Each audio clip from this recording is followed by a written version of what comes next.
Hello, hello, and welcome to Talk About It Tuesday. So today, what I'm going to talk about is what is known as the spoon theory. And the spoon theory was originally developed by a woman. I don't remember her name, but she had lupus, and she was out to dinner with a friend of hers and in her college days, and during this dinner her friend had asked her what is it like to live with lupus. Hey Kelly, thanks for joining.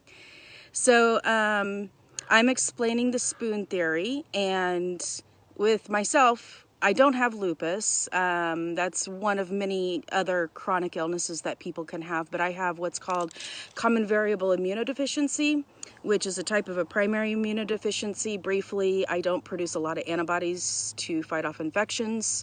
So without going into too much detail about it, it is a chronic illness. It's something that does take energy away from me. And so I wanted to explain the spoon theory to others who, I love you too, Kelly. I wanted to explain the spoon theory. God, I'm getting emotional now. I wasn't going to do this video today, actually, because I'm actually very, very, okay, now I'm getting really emotional. Very low on spoons today. Had my infusion. God, I can't even talk now. I had my infusion really late last night, which, it happens, it's fine. But man, did it wipe me out. Sometimes my infusions of antibodies, they really wipe me out. So my spoons today were very little. So going back to the story of the spoon theory. So this couple of friends were out. The friend says, "What is it like to live with lupus?" So, or we could replace that, what is it like to live with any kind of a chronic illness? Because when you have a chronic illness, your body is expending that energy towards other things, and you don't normally have the energy available to do what normal other people your age may be able to do.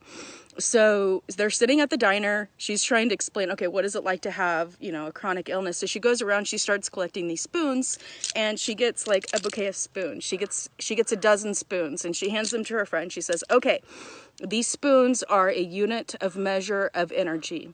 They measure your physical energy and your mental energy. So this is what you have for the day."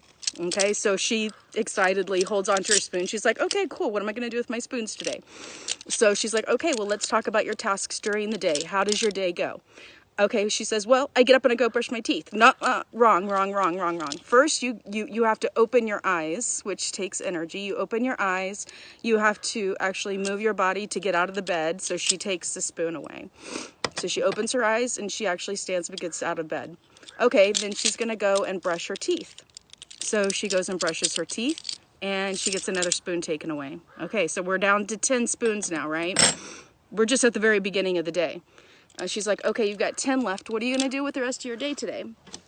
So I'm not going to explain the story exactly how it's written. If you want to, sorry about that.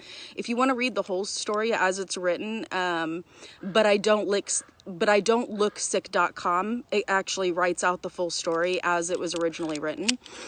So she's brushed her teeth. Now she's going to go downstairs and make her breakfast. So she goes downstairs, she makes her breakfast. She takes another spoon away. Okay. Oh, but now she needs to eat her breakfast. Okay, well, eating your breakfast takes energy too.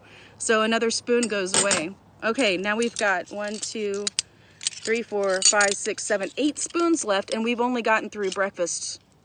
Okay? So those who just joined, I'm explaining the spoon theory to those to better understand what it's like to live with a chronic illness and the only amounts. Okay, now you're getting me all emotional again. What it's like to only have a certain amount of energy available to live in the day.